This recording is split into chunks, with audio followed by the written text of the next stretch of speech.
എല്ലാ വിദ്യാർത്ഥിനികൾക്കും പുതിയവീഡിയോയിലേക്ക് സ്വാഗതം. +1, +2 public exam എല്ലാ പരീക്ഷകളും അവസാനിച്ചിരിക്കുകയാണ്. +2ൻ്റെ പൊതുപരീക്ഷ നേരത്തെ അവസാനിച്ചതാണെന്നറിയാം. പക്ഷേ എന്നാൽ നമ്മൾ ഈ വീഡിയോ ചെയ്യാൻ കാത്തിരുന്നത് +1ൻ്റെ പരീക്ഷയും കൂടി ഒന്ന് അവസാനിക്കട്ടെ എന്ന് കരുതിയിട്ടാണ് നമ്മൾ ചെയ്യാൻ ബാക്കിയിരുന്നത്. +1ൻ്റെ പരീക്ഷകൾ ഇന്ന് അവസാനിച്ചിരിക്കുകയാണ്.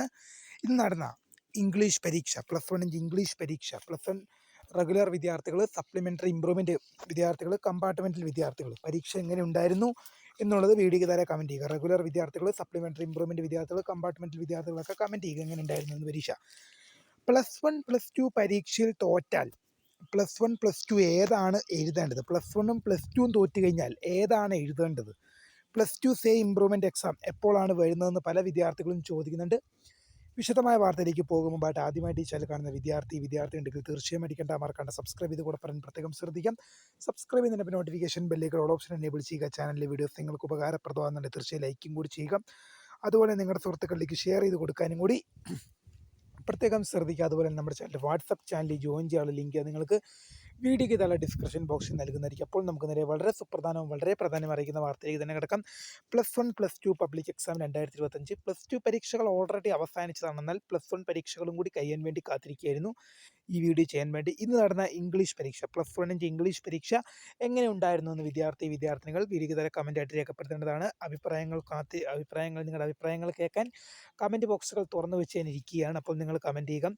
+1 +2 പരീക്ഷയിൽ തോറ്റാൽ +1 +2 പരീക്ഷയിൽ ഏതാണ് എഴുതേണ്ടതെന്ന് പല വിദ്യാർത്ഥികളും ചോദിക്കുന്ന ചോദ്യമാണ്.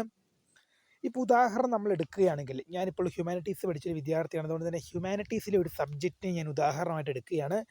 ഹിസ്റ്ററി എന്ന സബ്ജക്റ്റാണ് ഞാൻ ഉദാഹരണമായിട്ട് എടുക്കുന്നത്.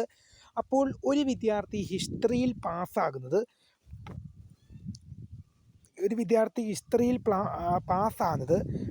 +1ൽ 24, +2വിൽ 24, ടോട്ടല് 48 മാർക്ക് ലഭിക്കുമ്പോഴാണ് ഒരു വിദ്യാർത്ഥി ഉപരിപഠനത്തിന് യോഗ്യത നേടുന്നത്. ഇനി അത് വിദ്യാർത്ഥിക്ക് +1ൽ 48 കിട്ടിയാൽ ഡബിൾ പാസ്സായി. ഇനി +1ൽ തോറ്റുപോയി +2വിൽ 48 കിട്ടുകയാണെങ്കിൽ ആ വിദ്യാർത്ഥി പാസ്സായി. എങ്ങനെയാണെങ്കിലും നിങ്ങൾ +1ൻ്റെ പരീക്ഷ എഴുതിയാലും അതുപോലെ തന്നെ +2വിൻ്റെ പരീക്ഷ എഴുതിയാലും 48 എന്ന് പറഞ്ഞ ആ മാർക്ക് നിങ്ങൾ എഴുതിയിട്ടുണ്ടാവണം.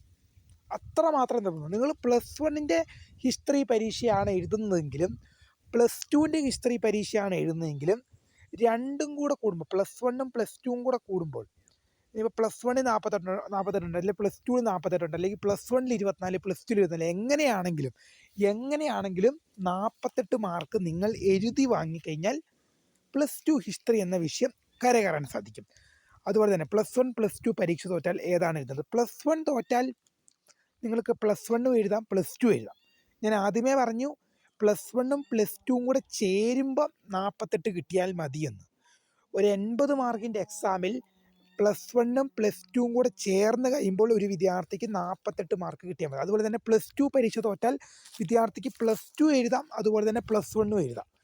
ആദ്യം പറഞ്ഞ പോലെ എങ്ങനെയാണെങ്കിലും ഏത് പരീക്ഷ എഴുതി, നിങ്ങൾ +1ൻ്റെ എക്സാം എഴുതിയാലും +2വിൻ്റെ എക്സാം എഴുതിയാലും നിങ്ങൾക്ക് 48 മാർക്ക് എടുക്കണമെന്ന് മാത്രമേ നിർബന്ധമുള്ളൂ. അതായത് +1ൽ 24 എടുത്തു, +2വിൽ 24, ഇപ്പോൾ +1ൽ 24 എടുത്തു, +2വിൽ നിങ്ങൾക്ക് 24 കിട്ടിയില്ല, അങ്ങനെയെങ്കിൽ +2 തന്നെ എഴുതണമെന്ന് നിർബന്ധമില്ല. അല്ലെങ്കിൽ +2വിൽ നിങ്ങൾക്ക് 24 കിട്ടി, +1ൽ 24 കിട്ടിയില്ല, അങ്ങനെയെങ്കിൽ +1 തന്നെ എഴുതണമെന്ന് നിങ്ങൾക്ക് നിർബന്ധമില്ല. ഏതെഴുതിയാലും നിങ്ങൾക്ക് ഡബിൾ പാസ് മാർക്കിനുള്ള മാർക്ക് കിട്ടില്ല. ഇനിയിപ്പോൾ നിങ്ങൾ +1ൽ എഴുതി 24 എടുത്തു, +2വിൽ എഴുതി 24 എടുത്തു, അങ്ങനെയെങ്കിലും ഓക്കെ. ഇനി നിങ്ങൾ +1ൽ 48 അല്ലെങ്കിൽ +2വിൽ 48, എങ്ങനെയാണെങ്കിലും 80 മാർക്കിൻ്റെ എക്സാമിൽ 48 മാർക്കും ഡബിൾ പാസ് മാർക്കാണ്. ഞാൻ ഡബിൾ പാസ്സാണ് പറയുന്നത്, 48 മാർക്കാണ് വേണ്ടത് +1ഉം +2 കൂടെ ചേർത്ത്. അതുപോലെ തന്നെ 60 മാർക്കിൻ്റെ എക്സാമിൽ 18 36, 60 മാർക്കിൻ്റെ എക്സാമിൽ 18 36, 80 മാർക്കിൻ്റെ എക്സാമുകളിൽ ഒരു വിദ്യാർത്ഥി 24 എഴുതിയിരിക്കണം. ടോട്ടൽ 24 + 24 48. 60 മാർക്കിൻ്റെ എക്സാമിൽ 18 മാർക്ക് എഴുതിയിരിക്കണം. അപ്പോൾ 18 + 18 36 മാർക്കും എഴുതിയിരിക്കണം. അപ്പോൾ ഇങ്ങനെയാണ് എഴുതിയിരുന്നത്. എങ്ങനെ എഴുതിയാലും ഒരു വിദ്യാർത്ഥിക്ക് എന്ത് ചെയ്യണം? 48 മാർക്ക് വന്നിട്ടുണ്ടാവണം. എന്നാൽ മാത്രമേ പാസ്സാകുകയുള്ളൂ. അത് ഏത് വേണമെങ്കിലും എഴുതുകയും ചെയ്യാം. Plus two say improvement exam വരികയാണ്. ഈ പ്ലസ് ടുവിൻ്റെ റിസൾട്ട് വിദ്യാർത്ഥികൾക്ക് മെയ് മാസത്തിൽ തന്നെ പ്ലസ് ടുവിൻ്റെ റിസൾട്ട് പബ്ലിഷ് ചെയ്യും. മെയ് മാസത്തിൽ തന്നെ പ്ലസ് ടുവിൻ്റെ റിസൾട്ട് പബ്ലിഷ് ചെയ്യും. മാസത്തിൽ തന്നെ പ്ലസ് ടുവിൻ്റെ റിസൾട്ട് പബ്ലിഷ് ചെയ്യും. ഈ മെയ് മാസത്തിൽ തന്നെ പ്ലസ് ടുവിൻ്റെ റിസൾട്ട് പബ്ലിഷ് ചെയ്യും. അങ്ങനെ പ്രസിദ്ധീകരിച്ച് കഴിഞ്ഞ് ഒരാഴ്ചക്കകം തന്നെ പ്ലസ് ടുവിൻ്റെ റിസൾട്ട് മെയ് മാസം വന്നാലല്ല, പ്ലസ് ടുവിൻ്റെ റിസൾട്ട് മെയ് മാസം വരും. അത് വന്നു കഴിഞ്ഞാൽ ഒരാഴ്ചക്കകം തന്നെ വിത്തിൻ 1 വീക്കിനകം നിങ്ങളുടെ plus two say or improvement notification വിളിക്കും. Plus two say or improvement register ചെയ്യാനുള്ള നോട്ടിഫിക്കേഷൻ ലഭിക്കും. ഒരാഴ്ച രജിസ്ട്രേഷൻ കാണും. അത് കഴിഞ്ഞ് ഒരാഴ്ചയ്ക്കോ 2 ആഴ്ചയ്ക്കോ ശേഷം ഒരു ജൂൺ അവസാനത്തോടു കൂടിയോ അല്ലെങ്കിൽ ജൂലൈ ആദ്യ വാരത്തോടു കൂടി, ജൂൺ അവസാനത്തോടു കൂടിയോ അല്ലെങ്കിൽ ജൂലൈ ആദ്യ വാരത്തിൽ തന്നെ, ഞാൻ ഒന്നുകൂടെ പറയാം, ജൂൺ അവസാനത്തോടു കൂടിയോ ജൂലൈ ആദ്യ വാരത്തോടു കൂടിയോ വിദ്യാർത്ഥികളുടെ plus two say or improvement പരീക്ഷ നടത്തുന്നതായിരിക്കും. എന്തായാലും വീഡിയോ ഇഷ്ടപ്പെട്ടാൽ ലൈക്ക് ചെയ്യുക, ഷെയർ, സബ്സ്ക്രൈബ് ചെയ്യുക. അപ്പോൾ my name is Karitha, founder of scribe for the career guidance. Thanks for watching. By.